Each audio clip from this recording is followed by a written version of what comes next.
Bam! What is up with the squad? It's Cess, your favorite auntie with Uncle Tennessee's in the building. That energy comes from nowhere. What's going on, y'all? Happy Tuesday. Happy Tuesday, y'all. We a bit late, but we still here for the conversation. Political Lil. What's up, man? All right. What's going on?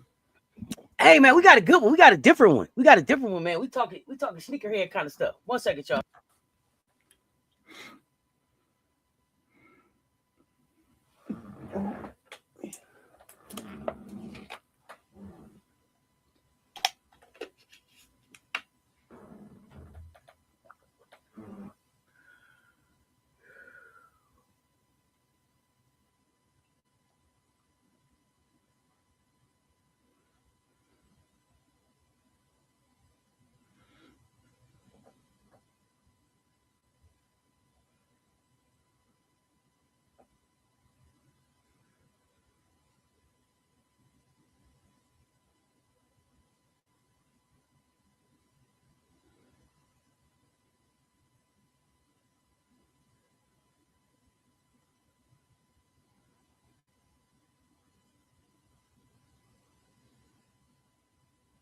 Sorry about that, y'all. Getting some stuff straight in the household real quick. We got snow coming in, trying to make sure everything is set. Welcome to PoliSports Tea Time Live, y'all. It's your favorite auntie with Uncle Tennessee's. I'm clocking in. 7 in the chat. The like and the share, they both right there. We're doing something different. We usually talk women's hoops. Today, we got something for the sneaker heads, NBA heads, and those of y'all that follow Kyrie Irving. I mean, one of the most interesting, I think, players in NBA hoops. One of the most interesting figures, I think, out there. Miracle Rider, what's up, fam? Hey, y'all, I dropped a link today for Amazon. I got some other links coming out. These is affiliate links. It don't cost y'all nothing extra to support Cess Talk Sports if you shop from them links. Don't matter on Amazon. It does not matter what the item is. Whatever you buy in those 24 hours, the platform gets something back on that for the affiliate. So we appreciate the support. We're gonna be dropping some other stuff, so just different ways to be able to support that don't cost you anything extra. We appreciate it anyway. Y'all bring it, even if it's just like and share. They both right there, and they don't cost you that anyway. White Wolf, what's good? Shonda Del Rey, what's good? Let's get into this. Y'all know we not here when Political Lil's on the screen. We ain't here about the highlights. We not here for no cute highlights. We're here to talk power. Who got it? Who think they still own it? And who's getting shut out on purpose? Kyrie Irving just made a move to hit politics, culture, and money all at once, and I wouldn't have even known about the move if Political Lil didn't tell me. And y'all know I read my articles. Y'all know I love me a good article. I ain't seen no articles on this one. I ain't seen no think pieces. So when they start talking about this, remember where you heard it first. Smalls the one. What's up, y'all? Happy Tuesday. So, and we do got a Gamecock show coming up later on tonight at about 9:45 because we gonna celebrate who? Miss Time Athlete of the Year, Asia Wilson herself. Give Asia some love at 9:45 with me. We're going to hang down and get that love, but we're going to keep that separate from this one. We're going to talk Kyrie. Now, this ANTA deal. And listen. Don't y'all, come on. I don't want a whole bunch of, what are those? I don't want a bunch of that in the chat, okay? It's ANTA, okay? Now, Clay wearing them. Kavan was wearing them. I'm looking for a colorway that I can buy to support them, but I'm still looking.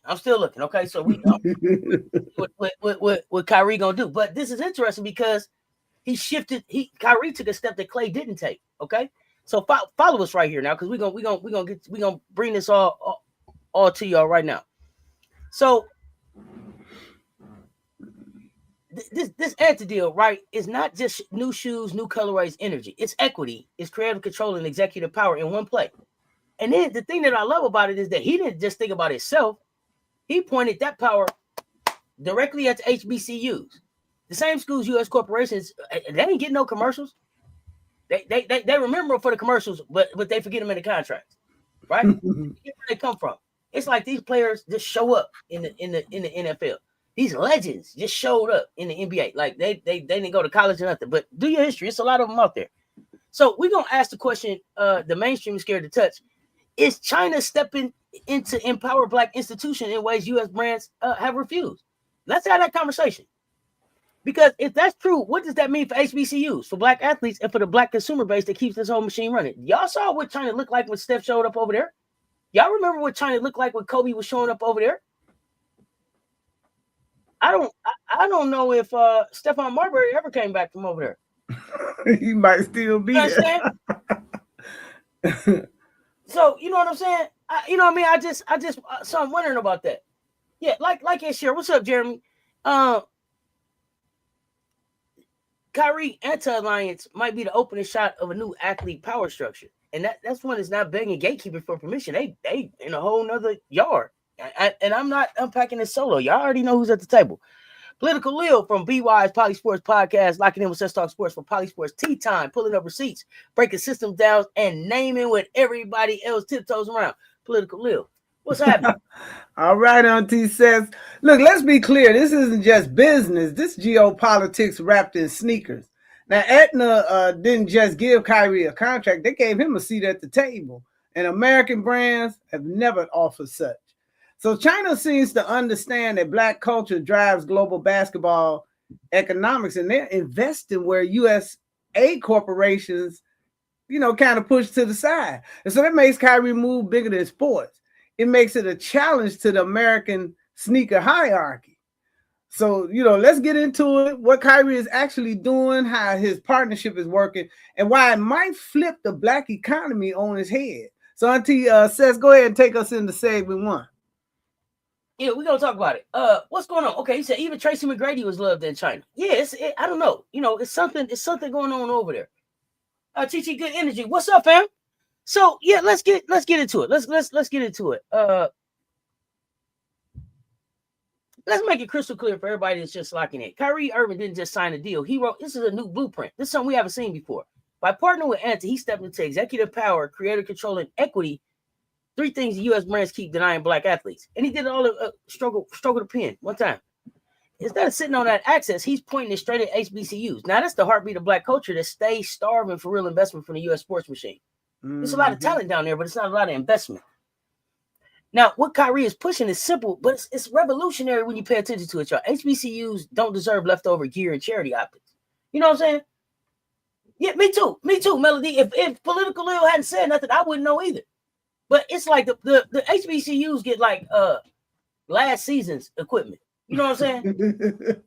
It'd be like what's left over, the out of style stuff. You know what I'm saying? They get the what didn't work. You know what I mean? This how they treat us. They get the what they used to call it hand me down. Not the hand me downs, not them. It's even worse than that, Leo. When they sew the clothes and one arm might be longer than the other one, but they still give them away. Yeah, that one. They giving them. Just the practice ones. I forget what they call them. But help me in the chat. Y'all know what I'm talking about. He's saying Black institutions should be inside the global sports economy. And he putting them right there, not standing outside the gate waiting on permission. So with ANTA behind him, Kyrie is offering HBCUs a seat at the table that America's corporate sports structure never intended to set for them. Right? This is what he's doing. So my first question to you, Lil, is when we talk geopolitics, China invested in HBCUs through Kyrie.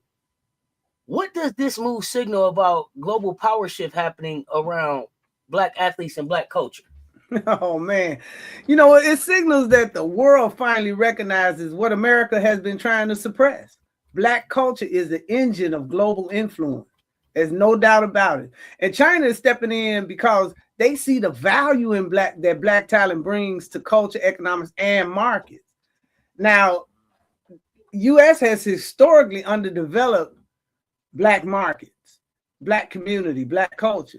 And so this move shows a geopolitical pivot where foreign powers are now willing to invest directly in Black institutions. Now, while we over there begging China for money, to try to run our country, they over here looking like, hey, y'all passing up a market. Because the one thing I can say about China's rise to economic power, if they seize markets, they don't care. They're not looking at color. They don't care what color it is. If they think it's got some value in it, they're gonna invest. So Black see green. They see all that. Yeah. And so Black institutions, because they want access to the culture, capital market growth, innovation, and global brand power that Black athletes generate. So it's not charity. It's really a strategy, and it proves that Black culture is a global asset. Let me repeat that again. Black culture is a global asset, and the nations that invest in it are trying to position themselves for long-term influence. You all do know that the youngest market on earth, youngest population, is in Africa. That's number one. The fastest growing middle class is in Africa. Now, over here, we're a little more advanced. We have a very unique culture, even though we, are descendants of African people. Once we got to America, got completely stripped of our identity. We developed a culture, but look at hip hop. One second, Leo. You breaking up for me. Y'all put a 3 in the chat if Leo is looking. If Leo is breaking up for y'all, put a 3 in the chat if Leo breaking up. She going in and out blurry for me. I'm trying to figure out, is it me or is it StreamYard? What's going on? Y'all let me know. Is Leo? Put a 3 in the chat if Leo is coming in blurry and going in and out for y'all. Let me know. And then put a 1 in the chat if she good. Let me know. Y'all let me know. I'm trying to make sure here. Okay, so 3. So she going in and out for y'all too. Leo, maybe you want to go out and come back in. Maybe, I don't know. You still looking blurry on this end. Okay, I'll come back in. Okay, I will wait for you to come back in. We'll wait for you to come back in. In the meantime, while Leo is doing that, I got a question. I do have a question for the chat. Do y'all believe Kyrie's partnership with ANTA represents a real power shift for Black athletes, or is this just another athlete brand deal dressed up as empowerment? Like, do you think Kyrie can really do something with this? And considering, who Kyrie is and how he moves, y'all let me know if y'all think this is a real power move. I was shocked to hear it. Not a lot of people are looking at HBCUs, and then Kid Gemini, I'm with you. It'd be like, oh, good, this a Nike school, but then you look at what they get, it'd be trash compared to the PWIs. And the word I was trying to think of is what was it? The irregular. It's like we get the irregular apparel. You know what I mean? The one leg longer than the other, or the color ain't right, something like that. It's always just something a little off. It's not the newest Nike stuff. It's like what's at the Foot Locker and the Foot Action versus what's at like the Nike factory outlet. Like we get the factory outlet gear, and they get the real deal. Okay, there we go, Lil. Okay, there we go. Okay, so I was just asking the chat too if they believe Kyrie's partnership with ANTA is a real power shift for Black athletes, or if it's just another brand deal dressed up as empowerment. So I'll be looking for your answers in the chat on that one. But let's keep going, Lil. Because I want you to break down for the people too what this type of investment means for predominantly Black athletes at HBCUs who haven't been a part of the sneaker pipeline, the NIL machine, or the corporate investment ecosystem. They ain't even been thinking about it. You over there at Alabama State, you're not too much really thinking about if you finna get a shoe deal. You know what I'm saying? Not for real. What doors does this actually open? You know what it means? The HBCU athletes finally get a seat at the economic table. For decades, the big sneaker money flowed, primarily to predominantly white institutions. So they left Black schools and Black athletes, kind of out of the corporate ecosystem. So this investment is going to crack that open. And suddenly HBCU athletes have access to brand builders, sponsorship pipelines, training resources, tech investments, and an international platform that were never offered to them before.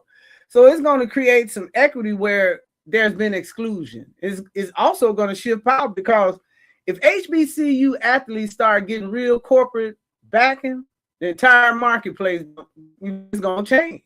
And so PWIs are no longer get that monopoly on the talent to wealth pipeline. So it's a lot bigger than sneakers. It's about infrastructure, opportunity, and leverage.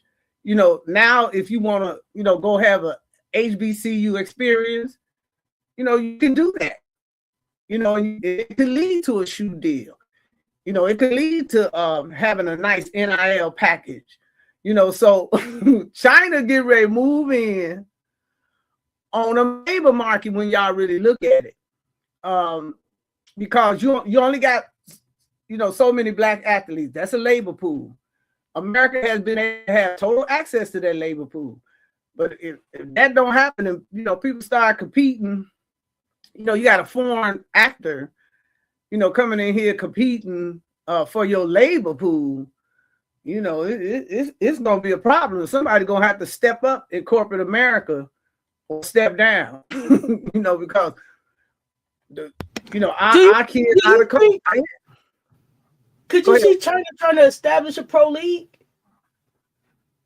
Yeah, I think that's in their future. I know it's in Saudi future. I mean, sports is that's an enormous market, because everything becoming so digital tied, the physical labor, sports is kind of the only thing you can't really replace with, even though you got the video games, but nobody go to the stadium to see no robots running up and down the court. So this is not yet. They hoping so. Yeah, they hoping so. As soon as they figure out how to make it happen, they will. But I for right now, the labor, that physical labor that sports presents is almost the only pure thing we kind of got left, in terms of innovation. And so, a lot of and then you got the Africa market that's, as that middle class grows, that's going to explode sport wise too, and sports is going to be big. I mean, when Saudi is talking about getting away from oil, they must know something we don't. But hey, man, they was like, we're not going to do oil. We're going to do American boxing. American boxing. I mean, went crazy in American boxing. Came in and took over the whole game. They was like, out with the pay-per-view. We're gonna put it on Netflix and the Zone. We're gonna partner with them. We changing the game. This is what we doing. I think if Canelo fulfills his deal with the Saudis, I think it's a $1 billion deal. I think Canelo was 4 fights, $1 billion. I think. So I know they want Bud to fight again, but they're gonna have to pay him this time. He want that Canelo money now. China's talent is lackluster. They have no choice but to dip into the U.S. talent. I agree. That's a really great point. But let's bring this segment home and get to the next. Move on with the discussion. Kyrie has with ANTA. It's not a normal athlete contract. He's sitting in an executive seat. So as a creative director of the entire basketball division, now that means that he's getting to shape the vision, product strategy, brand identity across the board. That's the whole ecosystem from design room to marketing rollout, running through his voice, his lens. And on top of that, he got equity. So real ownership, real stakes in every dollar his creativity generates. I don't know, that Nike was ever handing him those keys like that. What really flips the table though is how he used the power. And it's kind of like what Asia did with her power. Okay, this is what I'm doing. Okay, I'm gonna make sure that when they go Nike, they go they get the A2s with South Carolina, building the reach back into the deal. That's what I love. He's building a system. He ain't just cooking up shoes. He's tying these HBCUs right directly into the supply chain, not a photo op, into the supply chain. That's not a photo op. He's creating direct access points for Black athletes. Not back doors and exceptions, direct access points that you can point to and see, that you can measure. So he's setting this precedent that says Black creativity deserves ownership and not just the endorsement checks and the slogans. And I love that because he's showing that athletes can be the leaders, they can be the innovators, builders in an industry that made billions off their influence without ever giving them real control. Think about that. With the flip of Steph Curry had what Steph had to go through to be able to get his logo. I think did he end up having to buy it back? And then you think about Kawhi. He got ready to leave Nike. They was like, you can go, but the logo stays home. Logo stays home. You understand? That's something he drew up in high school, something that's been part of his identity, probably tattooed on his body, right? A baseline of his brand that somebody could say based on how he read or didn't read paperwork, can say I own that now. So these things matter. So talk to us about the pipeline Kyrie is building here, Lil. How does planting these investments aside, these HBCUs create a long-term athlete pipeline that shifts power away from traditional sneaker giants? Well, Kyrie is creating a pipeline that starts where Black talent actually lives, and that's inside HBCUs. So instead of waiting for corporations to decide who gets the access, so by investing early and providing those resources, he building relationships directly with these campuses, and he laying the foundation for the HBCU athlete to grow within a system that supports him instead of exploits him. So that I really like, so over time that creates a talent network connected to Kyrie's ecosystem rather than a traditional Nike-led system or shift the power, because the next generation of stars they're gonna be the first to have these opportunities, these deals, and brand loyalty that's tied to Kyrie's investment. So it's not an old regular sneaker deal. He trying to put real money into the hands of these athletes while they're in college, and that's a beautiful thing. Well, as I'm sitting here, I'm thinking about all of the other creative opportunities that jump up here, right? Because what about the people that are in design at these HBCUs? What type of opportunity does this create?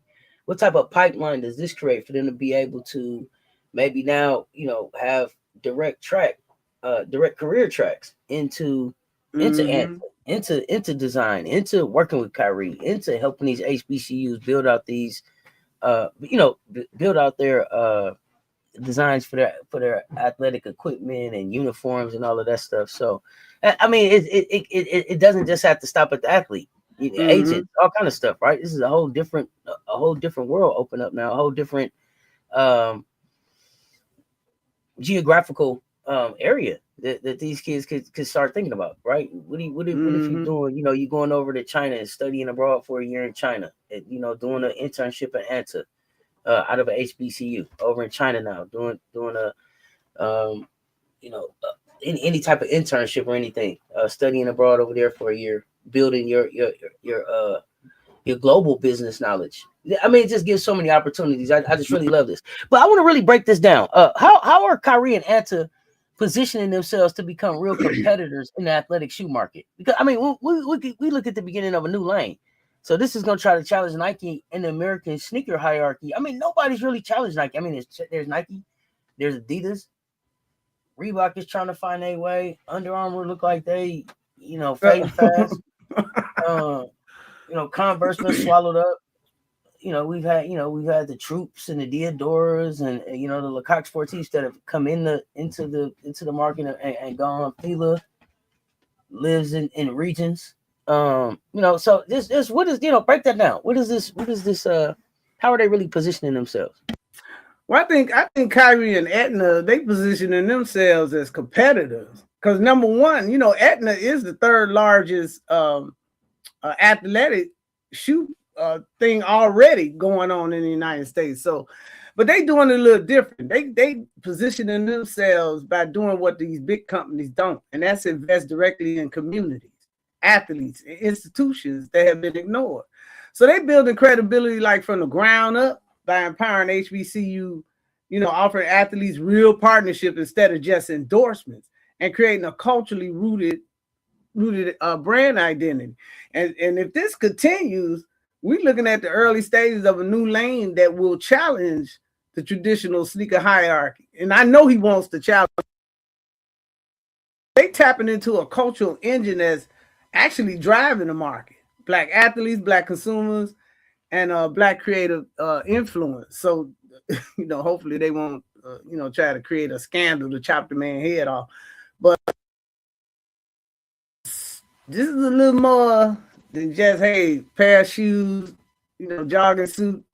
You talking about putting some potential. I mean, you know how Black sneaker culture is. It's huge. It's huge. And if you shifting that money over to ANTA, that means it's going out of Nike. It's coming out of Adidas. It's coming out of even New Balance and Skechers, who all trying to break into this market that Nike was able to capture, when they had Jordan, and that culture kind of jumped off. So this is really big. Yeah, it's bigger than basketball. It's global power, right? Mm-hmm. This is Kyrie linking ANTA this link is happening while the U.S. and China is locked in an economic rivalry. And sports is one of the new battlefields. Whether people want to admit it or not, sports is a new battlefield. China understands that sports, especially basketball, as soft power, influence, culture, access, wrapped in one product. Okay, so American brands busy protecting a hierarchy. China pulled a different move, empower the people who actually create the culture. They're gonna look up, and it's gonna be a lot of people up under them empowered, right? This is when you flip when you flip the pyramid, right? You empower the base of the pyramid now, and then you flip the pyramid on its head. Then what are you looking at, right? So at the center of that play, ANTA, now, like you said, the third largest sportswear brand in the world, they didn't end up there. They built this moment with manufacturing muscle, global partnerships, and now athletes with control, cultural reach, and executive control. Meanwhile, Nike leaned on control and tradition, but never true empowerment. Nike mess around and gonna be looking around like IBM, B5 You're gonna be the big one that failed, right? Because you so rigid in how you operate, right? That you're not gonna be flexible enough to be able to catch up with China in the moment. So they need to really be thinking. And I think, like, okay, the move with Asia was nice, letting Asia have some control there, but they're gonna really have to release some of the control that they had. They need more of those Jordan type brands, more of those type deals that are really working. Like LeBron got a deal, but y'all be honest, how many pair of LeBron y'all bought? LeBron put out all kind of shoes, all kind of colorways. Do you know anybody that got a pair of LeBrons? I don't. I'm not picking on LeBron. I'm being honest. I'm talking about the power of the Jordan brand and how it's been able to sustain. But also talking about, like, you know, even though people say, you know, Michael is this, Michael is that, this brand that he built, this Jordan brand, this has stood the test of time. That's a real question. Somebody tell me. Put in the chat from 0 to whatever. How many pairs of LeBrons have you owned? Just LeBron. LeBron been playing basketball 30 years, right? 30 years. How many pairs of LeBron? Damn near. You know what I mean? And I'm not picking on him. I'm just saying, like, this game is really hard to get into and stay. Like, if LeBron wasn't still playing, his shoes wouldn't be still getting released like that, y'all. Okay, tell me. Okay, and then if you can't tell me that, tell me the team that you know that's outfitted by LeBron.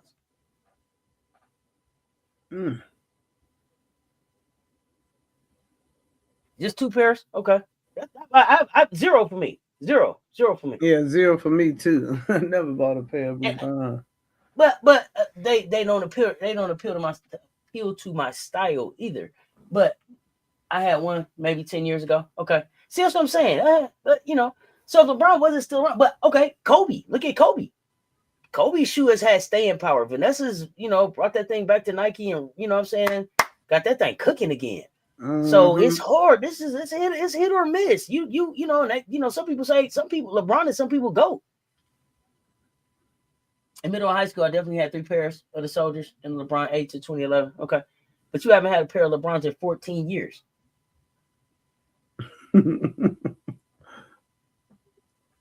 On the flip side of that, do you all wear Jordans? I wear Jordans, but I'm a Jordan and a Nike Air Max, Nike Air Force. That's kind of like my lane right there. Jordan, Air Force Air 1. Max, and then, you know, Air Forces. That's Auntie lane. I got a pair of gray Adidas. I want to wear them, but every time I put them on, man, it's just not enough air. Like, just something is missing. Yeah, the air bubble. I come out of them every time. Every time. I got a shirt that I want to wear them in, everything. Like, there's something about the air bubble. But what exactly do you think China's long-term strategy is here with ANTA, Lil, and why are they using basketball and specifically Black culture as the doorway into this U.S. market? Well, the long-term strategy is simple. I think they're going to enter the U.S. market through the cultural doorway that has the most global influence. And that's the culture of basketball. Say, no Black athletes shape trends, drive the sales, and hold the cultural credibility that moves markets. And so by using ANTA and partnering with someone like Kyrie, China is bypassing the traditional corporate gatekeepers, and they tapping directly into the cultural engine that powers the whole industry. And so their goal is to build brand trust, grow that market share, and position ANTA as a serious competitor by aligning with the culture that actually sets the tone worldwide. And they doing this across all kind of markets. Look what they did in the chip market. You know, Nvidia was, you know, the hottest thing going for a minute, and you know, they just, China just something else. You know, they all about innovation, and they don't seem to be scared to deal with no culture. You know, they ain't trying to get in your business. They ain't coming over here trying to change your religion. They ain't trying to, you know, get you to go against the government and stuff like that. They trying to show you how they can put money in your pocket, and that seems to be what they about globally. On the flip side, America, how you think they trying to get all the information about you from TikTok, right? They tell you we got to own TikTok because they trying to get all your information. Meanwhile, probably every big bank in America has been hit with been hacked and had your information go places. We ain't did nothing about that, but they gonna save your information from TikTok. See, it's just, you know, you got to pay attention, folks. They gonna save our information from the TikToks, but the hackers can get it anytime they want to. Ain't nothing going on there. We ain't fixed none of that. Got to make it make sense sometime, y'all. And Jeremy, are you saying that Kyrie's shoe is more popular than Michael Jordan's? I'm not clear. Let me know. Or you know, or more popular than Kobe? You lost me here because I don't see Jordan in the conversation. So the most popular shoe in Nikes outside of Kobe when it came to the male players. So are we not? That just don't include Jordan. Let me know. If Kyrie can make his shoes stylish and affordable, I'm down. LeBron and Jordans get expensive in the bigger adult sizes, and aftermarket too crazy for me. Okay. Yeah, I don't know. I just haven't seen a pair of LeBrons that I want. I'm a shoe person, so I probably would spend more on my shoes than my t-shirt. You know, I put on a $5 t-shirt, $10 jeans, $100 tennis shoes. It's just who I am. I'm honest. I'm honest. A clothes, whole outfit costs $12. Shoes, $150. I mean, that's my life, y'all. Yeah. Most important thing I got on is probably my fitted hat and my tennis shoes. What's up, Tracy Harper? But that's my style, right? This the real tea I want you to spill though, Lil. How does China empowering Kyrie with equity and the creative control become a direct challenge to America's sports structure? Because it moves. This move signals something about where global power is shifting, I think. Well, we all know. Hit the like, y'all. Hit the like and the share. They both right there. Run them up for us. Economic global power, you know, is shifting. China is just gonna be the center of you know, where that money gonna flow. So I think China giving Kyrie equity and creative control, it really directly challenged these American corporations, because they simply refuse to do that for black athletes. You know, they don't want to offer real ownership. They damn sure don't want you to have autonomy and no type of power. They act like, you know, they just gonna die if you have any kind of control of yourself. And that comes from slavery, you know, and the need to control and harness all of your gifts, your labor, and your talent. So to me, the move signals that global influence is shifting towards players. And you think about it, nations that's willing to treat black talent as partners instead of labor, you got a big thing going on here. So it shows that China kind of understands the economics and cultural value black athletes hold. And they willing to build with them in ways U.S. companies wouldn't even dare talk about over lunch. You know, and it's a warning shot that America won't evolve. Other nations going to step in and they're going to rewrite that power structure. I mean, you know, this is what we have always wanted. I want to make money with you. I don't want you to continue to exploit and just make money off me. And to me, the people, you know, this power structure in America, they just can't seem to get with that. You know, that just doesn't register with them. They don't want blacks in control of even they damn self. You know, and it's a weird thing, but that's how they've been running their game. And now that they got a real competitor, because China is the first real global economic competitor that the United States has ever had. You know, and anytime you got to go over there and ask them to buy some of your debt, you know, you got a huge problem. You know, so they gon', you know, China looking over here. Let me see what this group doing. Let me see. Oh, okay. You know, they gonna pick where they think money could be made.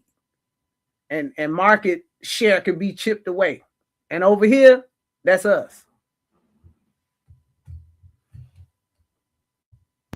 Great point. Great point. To the chat, do y'all think HBCUs gaining global partnerships like ANTA gives them leverage they've never had, right? Or does it introduce new risks when global powers get involved with Black institutions? How do y'all balance that? What do y'all think about that? Let me know in the chat what y'all think about that. I'm gonna post that as well. But let's continue the conversation, because I mean this brings together the geopolitics plus the HBCU investment angle, and I want to know what y'all think about that.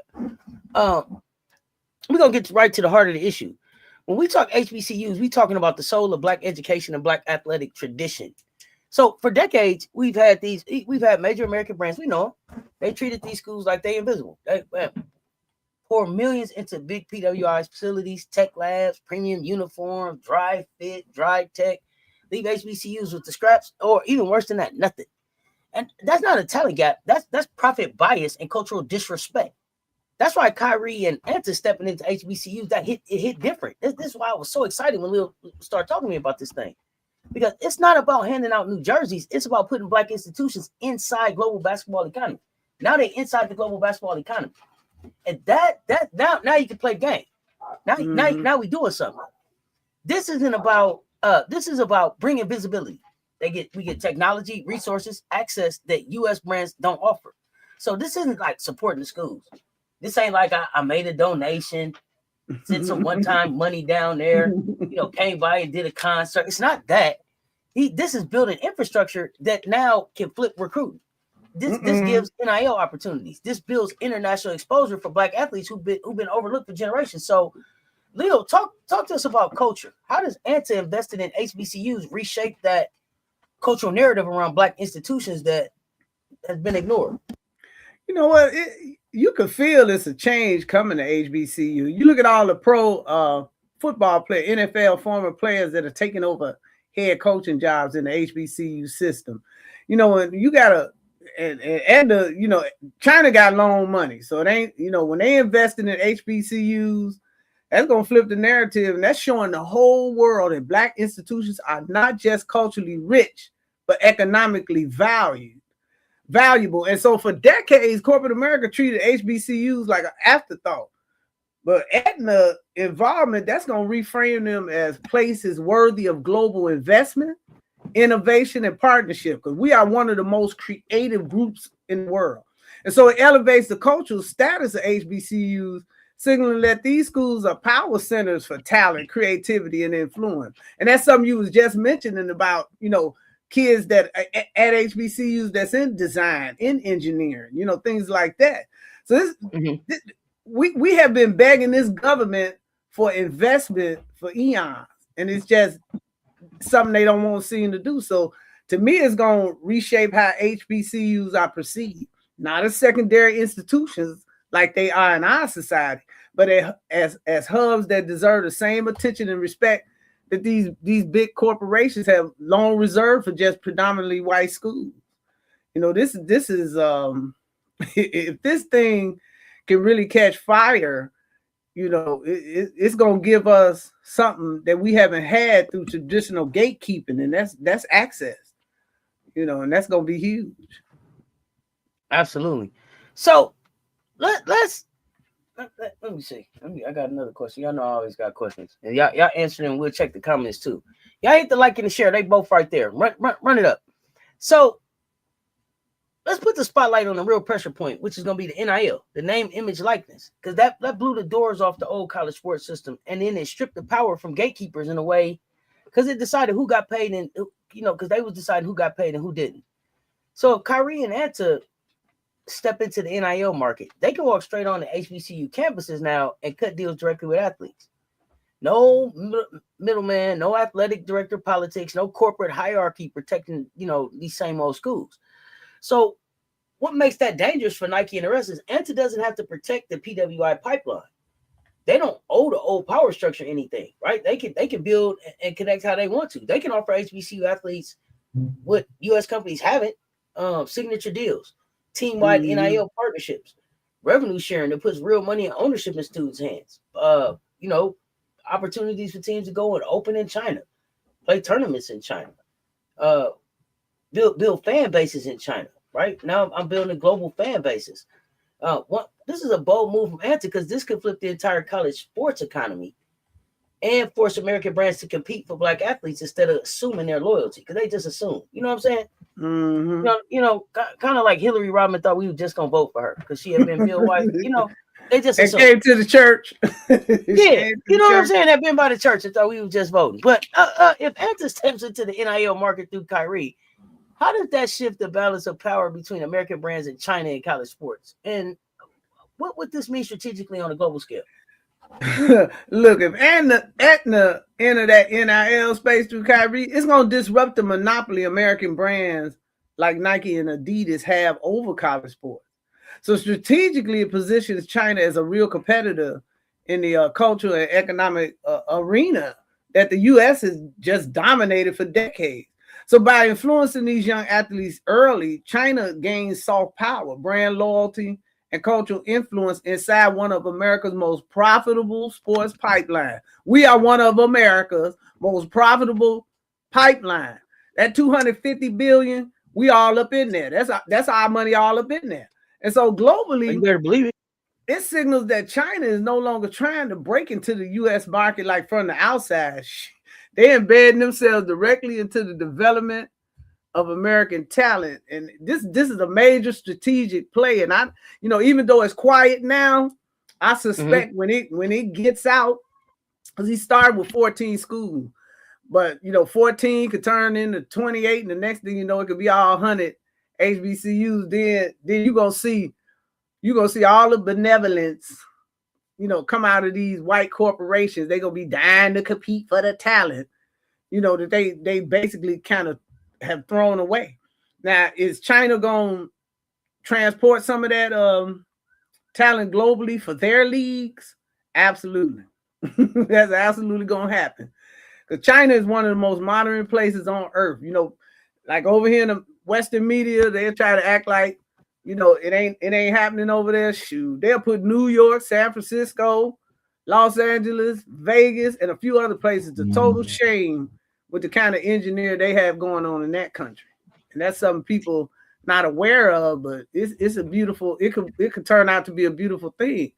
And with that kind of money coming in the HBCUs and into these athletes, now you can start doing community builds. Now you maybe could invest in building a hospital, building a school, building a business where you can employ other people, in your culture. I mean, this is gonna be interesting. I can't wait to just see how it plays out over time. Absolutely. So help the people understand this part. If HBCU athletes start getting NIL deals like equity opportunities, visibility from global brand, how does that change their role in global power competition between US and China? Ooh, let me see. HBCU, are they becoming cultural assets in a bigger geopolitical game? Oh, absolutely. No doubt about that. I think the HBCU going to be cultural assets in a much bigger geopolitical game. Because you got to understand now, China got 1.4 not billion people over there. That's a lot of people, and they have such a manufacturing base over there. They have people over there with money.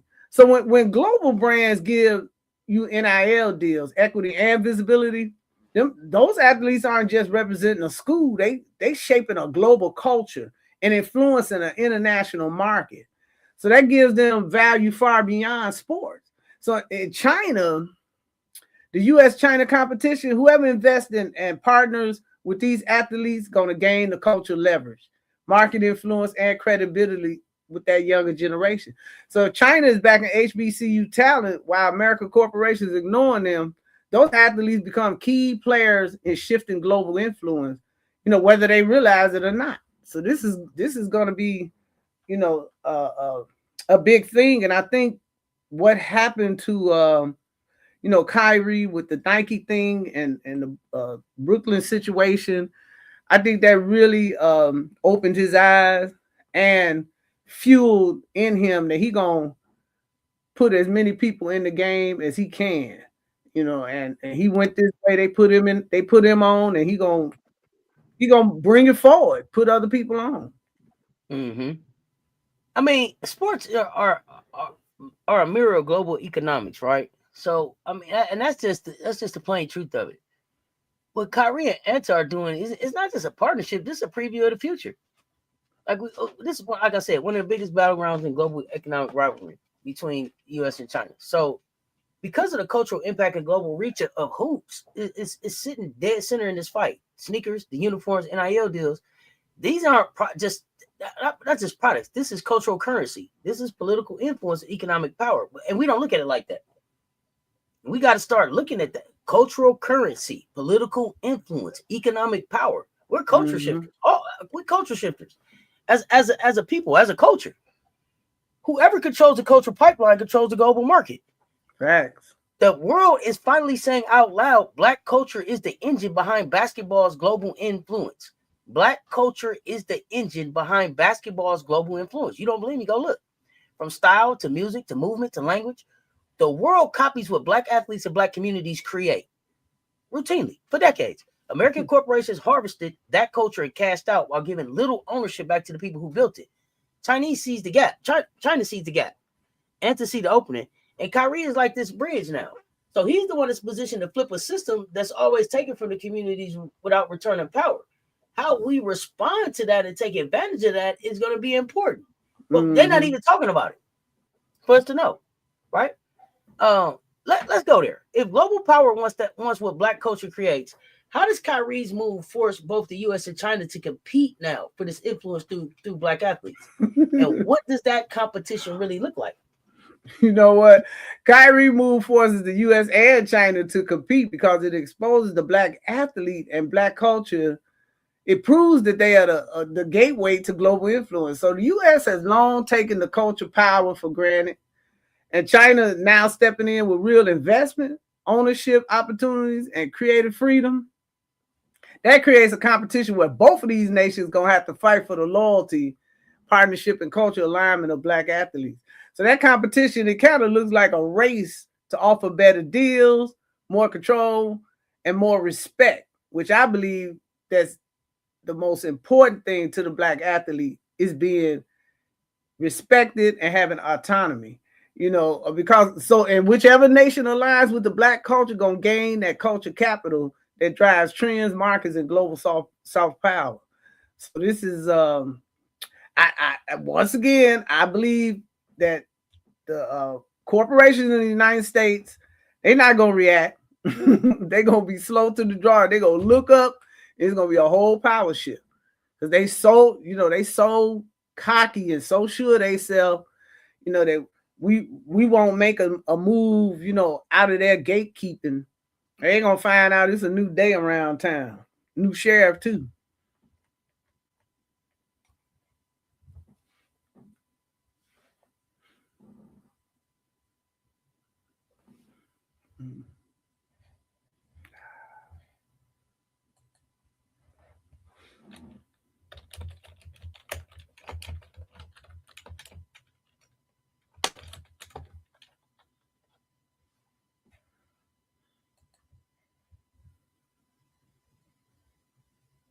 So okay, Leo, I'm sorry. I had to finish a call, y'all. I'm sorry.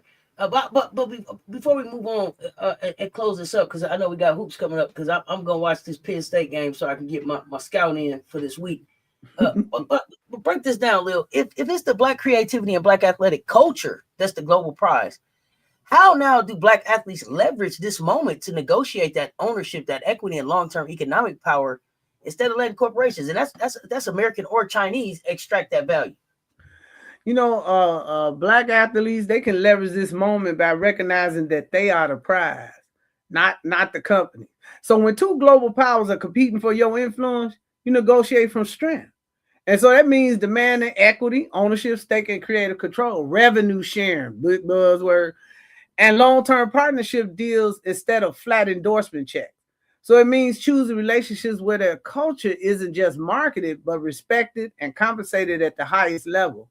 So with both the U.S. and China wanting access to Black creativity, Athletes can use the competition to raise their values, secure generational power instead of let either side extract what they create.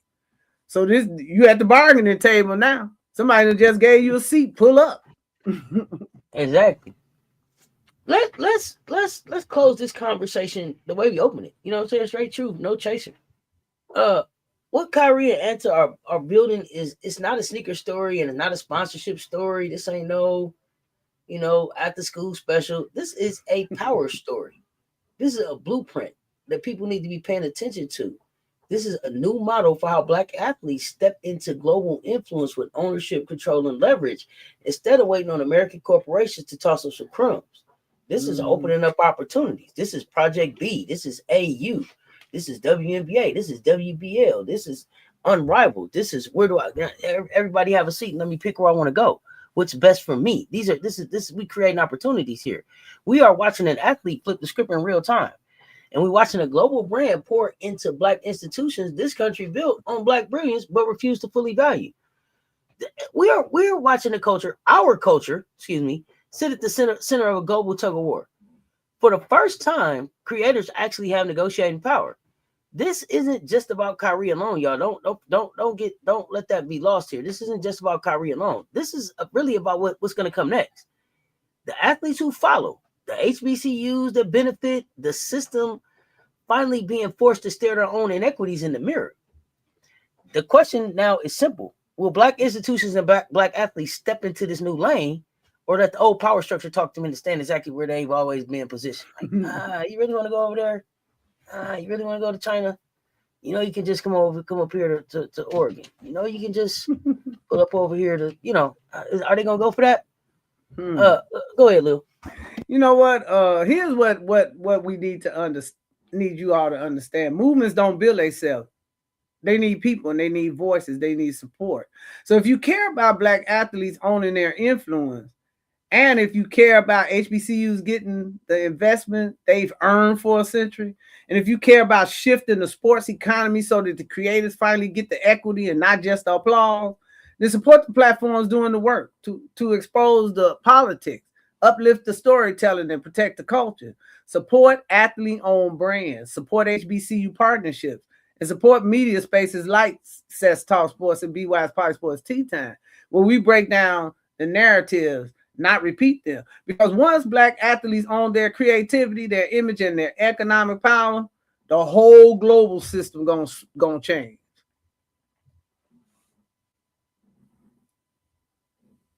Exactly, Lil. Exactly. And I mean, we almost at 7:00 too. So I'm getting ready to get out. We get ready to get out of here so we can get to hoops. But I'll be back, like I said, to celebrate Asia. But before we get out of here, I need y'all to join something real, something intentional, something rooted in protection and empowerment. Y'all get over there to Respect Their Game Advocacy Group. It's a collective dedicated to defending, uplifting, and investing in Black women and Black athletes across the entire sports landscape. This is not just a hashtag. This is a movement. Y'all subscribe to the channel, like, share this episode, hype this episode, drop a comment, join the conversation. RespectHerGame.online. Visit, tag your support, hashtag RespectHerGame, hashtag RespectHerGame. Because real change happens when the audience becomes part of the movement. Sports are never just about the games we play. They're about the stories we tell and the systems we expose. It's Cess, your favorite auntie with uncle tendencies, alongside Political Lil, and trust, we are far from done pouring this tea. Until next time, y'all pay attention. Stay loud, stay in the game. Y'all stay tuned. Talk soon. Yeah, great job, Kyrie. Hey, we out, y'all. We out.